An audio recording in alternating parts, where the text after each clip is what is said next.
Hello everyone, আসসালামু আলাইকুম। আশা করি সবাই অনেক বেশি ভালো আছেন। ওয়েলকাম আজকের ভিডিওতে। দেখেন, এটা হলো একটা এক্সিও গাড়ির এসি ফিল্টার। এসি কেবিন ফিল্টারটা দেখেন ময়লায় কী অবস্থা হয়েছে। এটার ভিতরে দেখেন ইঁদুরে বাসা করছে।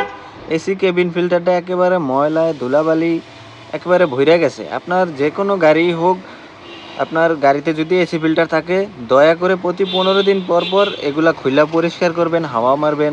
বেশি ময়লা হলে চেঞ্জ করে দিবেন। দেখেন আমাদের গাড়ির এসি ফিল্টারটার ভিতরে ময়লা একেবারে বইরা গেছে। দেখেন ইঁদুরে পায়খানা কইরে একেবারে বইরা ফেলাইছে। এটার ভিতর দিয়ে কিন্তু আপনার এসির বাতাসটা যায়। এসির বাতাসটা এই এসি ফিল্টারটার ভিতর দিয়ে যায়, আর ওই বাতাসের সাথে যত ময়লা টয়লা আসে এই এসি ফিল্টারটার ভিতরে এই ময়লাগুলা জমে। এই ময়লাগুলার ভিতর দিয়ে আপনার বাতাসটা যায়, আর এই ময়লাগুলার বাতাসটা আপনার শরীরে প্রতিনিয়ত লাগে, তাই অসুস্থ হওয়ার সম্ভাবনা অনেক বেশি। তাই আপনি দয়া করে প্রতি 15 দিন পর পর এই এসি ফিল্টারটা পরিষ্কার করবেন, আর বেশি ময়লা হলে চেঞ্জ করে দিবেন।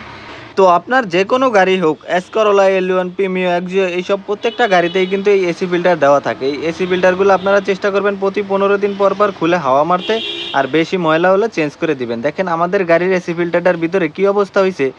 ইঁদুরে পায়খানা করে একেবারে ভরে ফেলাইছে। তো আপনার যে কোনো গাড়ি হোক, এসি ফিল্টার সবসময় প্রতি 15 দিন পর পর খুলে হাওয়া মারলে এগুলো পরিষ্কার থাকে, গাড়ির এসি থেকে স্বাস্থ্যকর হাওয়া পাওয়া যায়। তো আপনার যে কোনো গাড়ি হোক, এই এসি ফিল্টারটা কিন্তু প্রতি 15 দিন পর পর যদি পরিষ্কার করেন, তাহলে আপনার গাড়ির এসি সিস্টেম থেকে আপনি সবচেয়ে ভালো ঠান্ডা বাতাস এবং পরিষ্কার বাতাসটা পাবেন।